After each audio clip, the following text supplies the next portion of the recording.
How's it going, guys?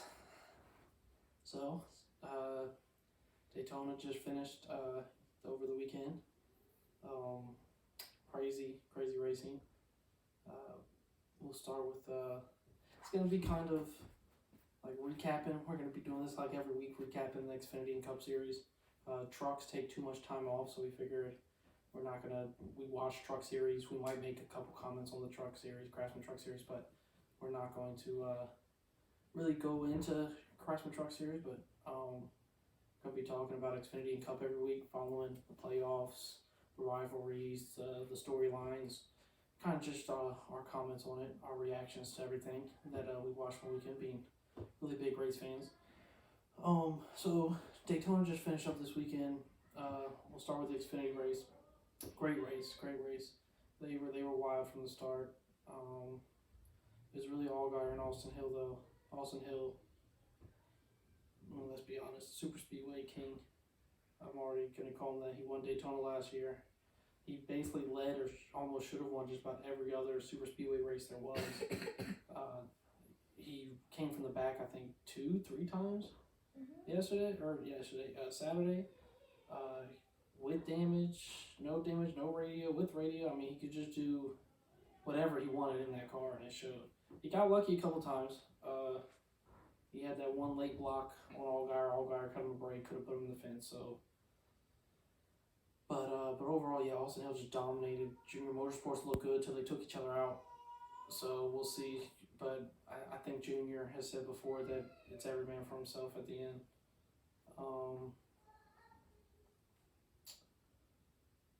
Let's see, what else? Colleague didn't look as strong as they've normally looked at Super Speedways. I don't know if it's with, Chandler Smith and Justin Haley were up there for a little bit, but they just didn't look like the same Colleague that we're used to seeing at Super Speedways, where it's all three of them get together, they're pushing, they're controlling both lines, it's them at the end. Like, you usually see that at Super Speedways, and I know it fell short a little bit last year, but as far as getting the wins there, but I mean, I feel like maybe I expected a little bit more from Colleague. Colleague was a little bit disappointing as far as the bigger teams. I don't know how to say the kid's name. Redsliff, the kid, the iRacing kid. I mean, top 5. That's wild. And he was up there for a good bit of the race, top 10, top 15. So it's not like he qualified well too. So it's not like he was like one of those fluke top 10 guys where it's just survived and ended up top 10. I mean, he put on a good race. So for Jordan Anderson, so I mean that's a good finish. What else? Oh yeah, Sheldon Creed. Oh man, Sheldon Creed got screwed.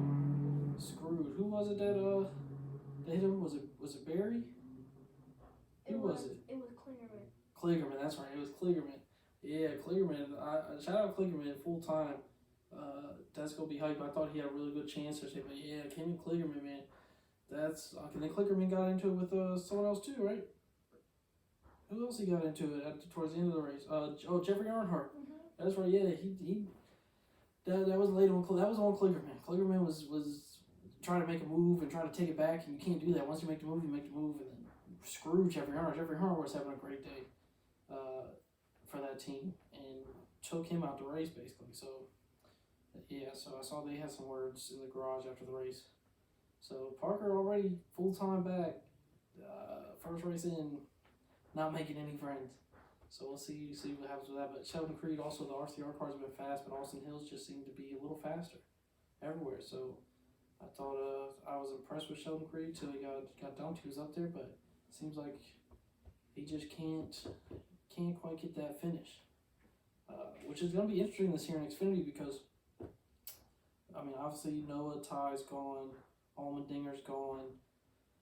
I know Kyle Busch is back. He's going to be doing some races, so some of the Cup guys are going to be coming back down doing some of the races, which would be fun. But overall, a lot of wins out there to be had by some of these guys who normally couldn't find victory lane. The Riley Herbsts, the Sheldon Creeds, the Brandon Jones. Even though Brandon Jones does get a fair amount of wins with Joe Gibbs Racing, but not as much as maybe he would like to, or some of the other cars like Ty Gibbs and stuff were doing. So Sammy Smith, up and coming, Joe Gibbs Racing's high on him. So does he get a couple wins? Just a lot of opportunity out there for guys. Cole Custer, he probably has the most pressure on him. Cup guy for a couple of years, come back down. You've won last year in Xfinity. You've won plenty of races in Xfinity. He's got to get it done. If he don't wins the championship or even come in the championship for him, he's got to look at that as a very disappointing season. So he's going to have a lot of pressure on him this year to perform, especially if Ryan Preece does well in the 41. I mean, that's got to be tough. So, but Austin Hill, man, oh my gosh, that dude could do anything he wanted in that car. Came all the way from dead last all the way to win that race. Yeah, yep, twice I think. I think he did it twice. Yeah, twice because he got slow on pit road, and then he was like 20th, and then he came all the way back up. Yeah. To like yeah, but he got damage on his car. What happened when he got the damage? It was like Sheldon Creek kind of with the Parker, right? In the Parker incident, yeah. But he still drove that thing back up there. So that was fun to watch. So shout out Austin Hill. I think Austin Hill is going to be a menace in the Xfinity season. That's my prediction of my champion this year. RCR, Austin Hill, Xfinity champion. Come back to this video in November. Austin Hill, champion. I think he gets over 4 wins. I don't know if he's going to be like Noah or Ty and get like the 8, 9, 10 wins. But like what we saw last year, I think he gets somewhere between 4 to 6 wins, and he consistent top 10s, and he'll be your champion at the end of the year. Austin Hill is going to be a menace in the Xfinity Series. Justin Allgaier, so close, spun out. His car was stupid fast too all day. He spun out, came back up to the front, was controlling that race till with him and Sam Mayer. And then Sam Mayer pulled and also moved up. I mean, he took the run, and you got to in that situation. This last lap, took the run, tried to go over his teammate, tried to come down on Austin Hill, and then it looks like he can't try to come back up, and just car kind of got a little out of control. He couldn't control it, and then it looks like he kind of got just dumped by Austin Hill, but it wasn't Austin Hill like purposely dumping him. He just like tried to come up. He came down. I think he didn't expect to be able to be clear, and then came too far down, and then tried to go back up, and now it's too late to go back up. And just kind of glad he was okay, because that was a scary flip. Scary flip. But again, Sam Mayer's another one. It's just so close so many times. Young guy, lots of potential, a lot of expectations, and driving for a great team, probably the best team in Xfinity, and just can't quite get it done. So close so many times, just can't quite get it done. But I think Sam Mayer's going to get a win this year at some point. He's going to get a win. He's going to get that win, and then maybe that momentum carries him further into the year. We'll see. But overall, it was a very entertaining race, very fun race. A lot of excitement. Xfinity usually is always the best race of the weekend. Great race. You got anything else to add on Xfinity? What are you looking for this year on Xfinity? What are you looking forward to seeing week in, week out? I am looking forward to mainly most of the races. You're going to see Junior Motorsports probably be up front most of the time. Yeah. Those Hendrick-powered Junior Motorsports cars are going to be a problem all year. Even without Noah, they're still one of those good teams, because you saw Justin Allgaier and Josh Berry were up there at the end of the race to come and win it. Yep, all 3 of them were. 4 of them, Sam Mayer too, and then just all 3 of them ended up in accidents right there at the end. Josh Berry gets together with Brandon Jones. Brandon Jones goes through the grass. Josh Berry got screwed, and then Sam Mayer goes upside down. Allgaier ends up losing the race. It was just all just bad. Very unfortunate those last like 10 laps or so for Junior Motorsports. But they're going to be fast. Yeah, they're going to be fast. I mean, Noah, Allgaier, Berry won so many races last year. Brandon Jones won races in Joe Gibbs, so I expect him to win maybe some races for Junior Motorsports. Sam Mayer, I expect to get maybe a win here or there. And Allgaier and Berry are going to be up front, like basically every week. Like, we got Las Vegas coming up. We got California this week. I mean, the Junior Motorsports is going to be fast. Go to the concrete tracks, Nashville, Dover, Justin Allgaier, Josh Berry, they're going to kill those places too. I mean, Junior Motorsports is going to be fast all year. But I still think Austin Hill is going to be the champion. Just like last year, Ty Gibbs was the champion. Ty Gibbs was also killing it. I think the same thing happens this year, just Austin Hill. But it looks like it's going to be a fun season already, real fun season. Even though too with Joe Gibbs Racing and Xfinity, I see them taking a major step back for that program. Sammy Smith, I think, is going to be good. I don't think, obviously, he's going to be Ty Gibbs good. So I don't think you're winning 9, 10 races or 12 races, whatever it was, like they won last year with Joe Gibbs in a championship. Even though with Daniel Hamrick the year before, technically Joe Gibbs has won the last 2 Xfinity championships. I just don't see that this year. I see maybe Sammy Smith maybe making the playoffs. I mean, just because Xfinity is pretty top heavy, and then you have a lot of decent guys in smaller teams in the middle that get crazy. Maybe one of them do kind of get a win now that there's some more opportunity. But you got to remember too, Xfinity only 12 guys make the playoffs. So I think Sammy Smith might be able to make it. That the other car now is just like a rotation car. What is it, the 19 is just a rotation car now. So I don't know. We'll see. I just feel like Joe Gibbs Racing is taking a major step back in the Xfinity series. And also you gotta remember, Kyle Busch is back in the Xfinity series. Yeah, Kyle Busch is back. He announced he's back. He's gonna be doing some races. He's just like Jordan. I'm back. Tom Brady. I'm back. He's back, and you gotta expect him to win every time he's in. I mean, obviously in Xfinity, Sheldon Creed, Austin Hill are fast every week, so they got a good program over there. So Kyle Busch, it might not be the 54 car. Because Joe Gibbs' 54 car, whatever they did to that car, I mean, insane fast. No matter who you put in that car, Cup guy, Ty Gibbs, didn't matter. Car took off. I mean, that thing had checker flag stickers going down the side like crazy last couple of years. So yeah, Kyle Busch, you put him in anything, you can expect him to win. He's one of the best of all time. He wins in everything, every truck, Xfinity, Cup, dirt racing. Well, maybe his son. I don't know if he's winning, but he's doing it. I mean, he kills it. So yeah, if he's any race I don't know what race he's doing yet. I don't know if he's announced what race he's doing, but whatever races Kyle Busch is in, he'll be the favorite easily. Moving on to the Cup, to the Daytona 500, biggest race of the year. And I have to say, it was a really, really good Daytona 500. You had side-by-side racing. I will say it was hard to pass. It's not like the old car where you could start last and be 10th within like 10 laps. Like, you have to really work on your strategy and team up and try, especially when they're 2x2 like that. Like, you just can't go nowhere. You know, you can't. This car, everyone's so even and so close. It's so hard to move through the field. So like Kyle Busch, he ended up getting up front from starting last throughout the race. But I mean, that first stage he finished 15th. He did make it up to the top 10 through like pit cycles and stuff. And he did move up a lot. But it wasn't like in like the normal 8-10 laps like you normally see if you want to. You just get in that third lane or second lane and they go to the front and then you start picking people off. You don't see that anymore. It's like 2 lanes. You try to just bounce back and forth between the lanes if you can, pick up some spots here or there, but next thing you know, you're 20 laps into the stage, and Kyle was like 38th.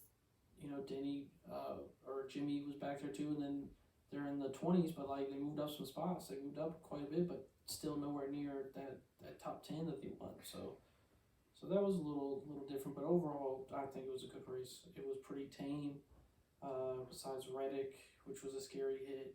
Then they, stage 2, they started to get a little bit more antsy, a little bit more dicey, risk-taking. And then stage 3 was a lot of fun. And then the end was you just got caution, cautions, and accidents after accidents. Even though I think Suarez, that wreck, I know I'm getting a little ahead of myself, but that wreck at the end where it was RFK versus RCR, it looked like it was going to be an awesome finish between those two. And I think RCR was going to get it, but the RFK guys were fast. And then you never know. Maybe they crash. You never know what actually happens. It's all hindsight. But I don't see how you throw the caution for Daniel Suarez. It's a single car spinning down at the bottom. I get he got stuck in the grass. I don't think he really had to get stuck in the grass. I think he could have avoided it. Fox, unfortunately, didn't do the best with the replay. They showed him spinning, and then they went away, and then they just showed him in the grass. So I don't know really how he ended up in the grass. I feel like, though, it could have been avoided. I feel like maybe you wait to throw the caution until he's in the grass, though, stuck. Because at first, it looked like he was going to be able to maybe get to pit road. And if that's the case, why are we throwing a caution instantly? But I don't know. Maybe they thought he was going to come back up the track, or maybe they thought another car was going to get piled up, so they just smashed it, the caution button. Or maybe they knew, hey, there's 3 laps to go. Let's get the overtime going. So, but overall, I think it was a really good race. But I got a little ahead of myself. So, back it up. What happened early on? Bubba. Oh, as you guys see, 2311 fan, Bubba Wallace fan. Just not our day. Not our day. Not our day. Got to the lead. Looked fast. Truex pushed. I think he got a push from Denny. Truex is pushing. Bubba's car just didn't like it. Smacked the wall. Got sent to the back. Thought they broke a toe link. Wasn't sure. Thought said it might have been okay. So he's just nursing it, riding around for a little bit. And ever since then, just you could tell it just wasn't the same Bubba. Because then even when he stayed out on the pit cycle, stayed out, got up front, you could tell his car was just, he couldn't take any pushes. He was a good pusher, because we saw that at the end. He could push and move up, but like his car could not be pushed like it was, because they were pushing him and his car was dancing around everywhere. So, but strategy was weird. Strategy was weird all race. First stage it looked normal. You got Chevys pitting together, you got Fords pitting together, you got like 2 groups of each, Toyota's pit with some.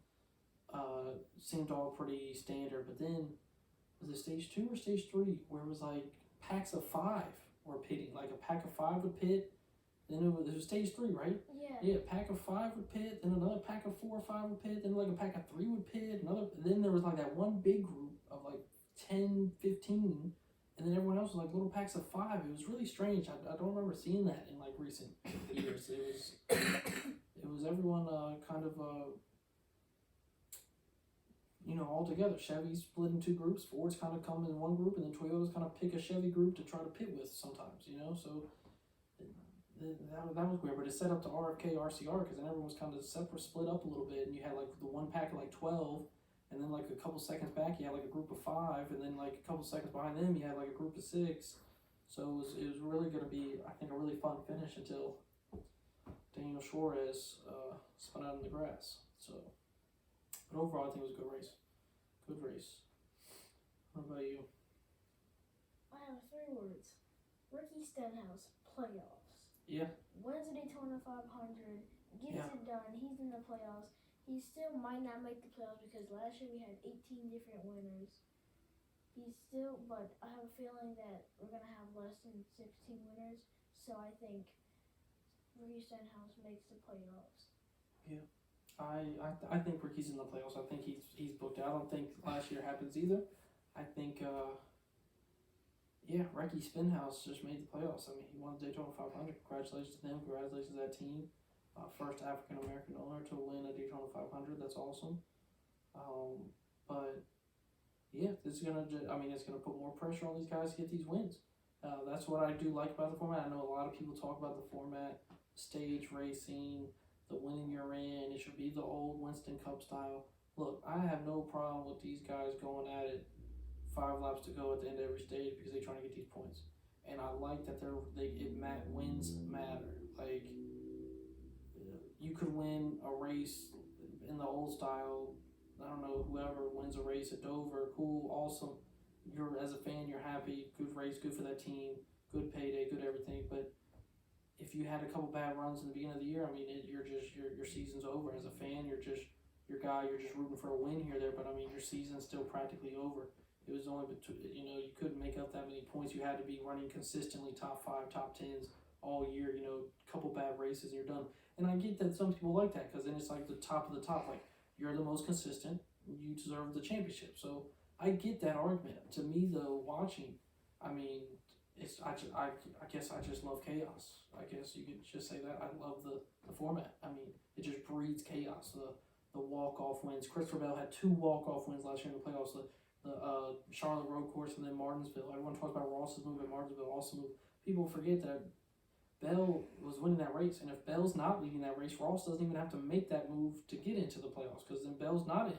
So it just creates that chaos with those kind of moments and stuff. And the old style points, you wouldn't get that. Ross would have already either known he had a shot at winning the championship or not at winning the championship probably by then because there's only one race left. And he probably doesn't even try that move because it's just there's no reason to. I'm 48 points out, with one race to go or something. So it's like, who knows?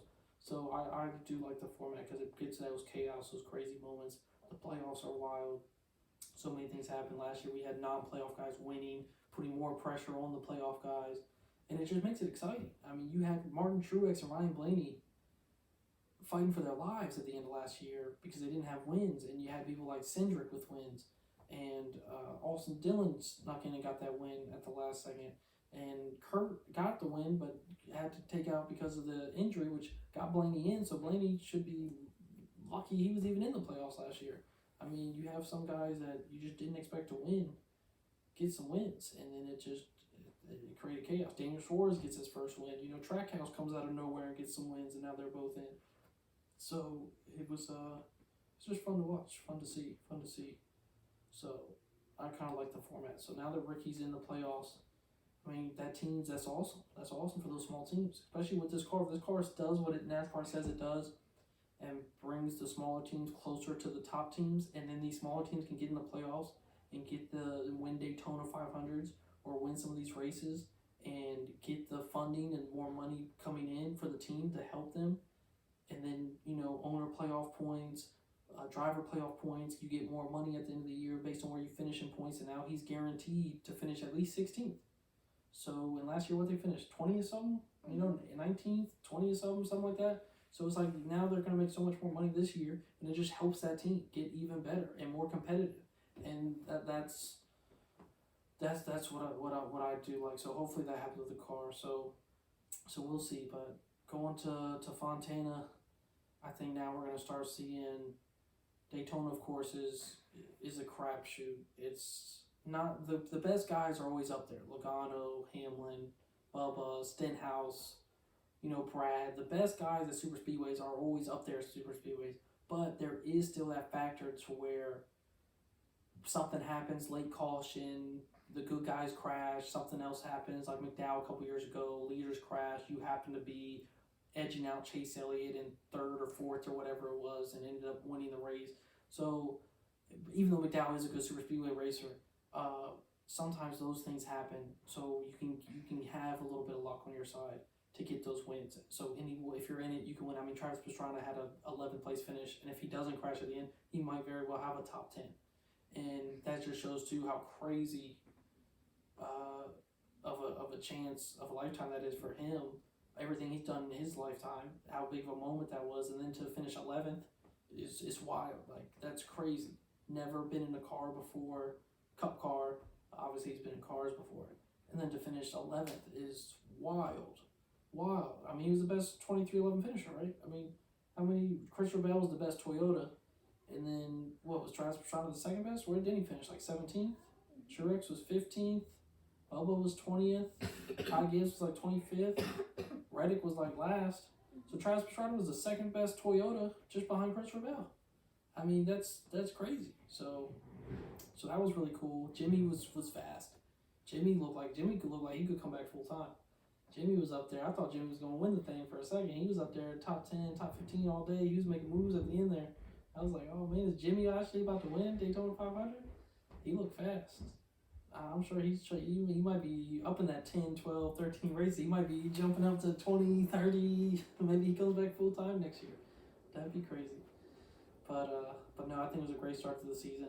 But I think in California, Las Vegas, Coda, Phoenix, some of these races coming up, we're going to really start seeing who's going to be good this year and who's going to not really be. Because remember, last year, Larson got the pole, Cindric won the race. Then in California, Cindric got the pole, Larson won the race. But then Cindric didn't really do anything the rest of the year. He ran a couple decent finishes, had a couple poles, but didn't do too much the rest of the year. and neither did Larson. Larson consistently ran top 10s, but for Kyle Larson standards, didn't, it wasn't like the year before when he won the championship. He was dominating races. He was leading at Kansas. He was leading at some places. But, like, he really didn't start popping off again until it was really Chase Elliott until Watkins Glen, late in the year and stuff. And then started, looking like himself in the speed and, like, okay, so it's still early. Like, last year, Kyle Larson gets a pole at Daytona, wins at California, and everyone's like, oh, here we go, Kyle Larson. Kyle Larson again, he's going to start rattling off some wins. This car don't matter. He's going to dominate. No, it wasn't the case. So we'll see if that team gets it together this year and get back. But I don't think he wins California again this week. I do think it's a Chevy, though. I think Chevy wins. Reddick was fast last year. Suarez was fast. Larson was fast. So I think maybe Kyle Busch. Maybe Kyle Busch and the RCR team gets it done. So, but overall, I was impressed with Daytona. Riley Hurst, top 10, first career start, right? In Cup Series, gets a top 10. Good for him. That has to feel good. Get the Cup opportunity. Zane Smith finished good, top 15 for Zane. Good day. So, but overall, I think it was a good race, good start of the season. Excited NASCAR's back. Ricky Stenhouse is in the playoffs. That's going to already change things up, put pressure. I mean, let's talk about it for a second with the playoffs. You got 4 Hendrick cars you assume was in. You got, how many Joe Gibbs cars this year you think get in? Do you think Ty Gibbs gets in? I actually don't think Ty Gibbs gets in. Yeah, so let's say you got 3 this year, right? So that's 7 guys right there. Let's say 2 of the Penske guys. So what's that? 7, that's 9. Stenhouse makes 10. So then you got 6 spots left. So you got Stewart Haas, then Harvick, Briscoe maybe get in, right? Possibly. So what's that? That's 12 guys counting Stenhouse. So there's 4 spots left. So, I mean, it's going to start putting pressure. And then that's where you get your Austin Cindrics, your Trackhouse Racing if Rawson and Daniel Schwartz, your 2311 racing with Reddick and Bubba needs to make playoffs this year. I think he does. I don't think there's a lot of pressure on him from ownership, Denny, Michael Jordan, to make the playoffs. But I think himself, if he doesn't make the playoffs this year, third year with 2311, I think they start looking like we got the multi-year extension. He is a good driver. He's gaining the potential to be a great driver. He needs to start winning more in the regular season, but he's got some wins now in back-to-back seasons. That's not easy to do. So I think he is starting to live to get to his potential. But I think he does need to kind of make the playoffs this year. Show that he's capable of doing that. He needs to get his wins a little early. But like I said, there's 4 spots left. And then you got RFK. You got, oh my gosh, I didn't even mention RCR, any of their drivers. You got 2311, you got so many. You got Ty Gibbs, you got Legacy Motor Club now. They look fast. Besides Noah yesterday, Noah for whatever reason didn't look too great, but Eric Jones was doing pretty well until the spin, and then Jimmy Johnson was before his XM2 was doing great. So I mean, and Eric Jones got a win last year. He was in the playoffs, but he got a win. RFK got a win last year. They looked fast yesterday. Like, it's going to put so much pressure now on these guys because Truex, Blaney didn't make the playoffs. Blaney made the playoffs, but Blaney didn't make the playoffs. If Kurt doesn't get the injury, Blaney does not make the playoffs. So they didn't get regular season wins last year. They didn't make the playoffs or barely made the playoffs. So it's like because of how many different winners there was. So it puts pressure on these guys. They have to go out there and try to win a race. You just have to. You're not gonna. You can't rely now on points, which I think is gonna make this season even crazier, because now you can't.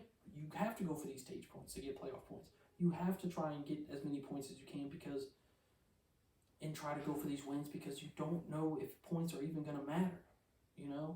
They might for 16th to 18th because we're gonna have 18 different winners again or something. But you have to get these wins to make sure you're in the playoff. And now with the Ricky Stenhouse win, I mean, already, like, what else is going to happen? Last year, the first, 5, 6, 7 races, we had, 7-something different winners or something like that, something crazy like that? Mm-hmm. We'll see. I think we're going to get the same. I don't think we're going to get, I don't think Ricky Stenhouse is winning again anytime soon. No offense. Maybe Atlanta, maybe.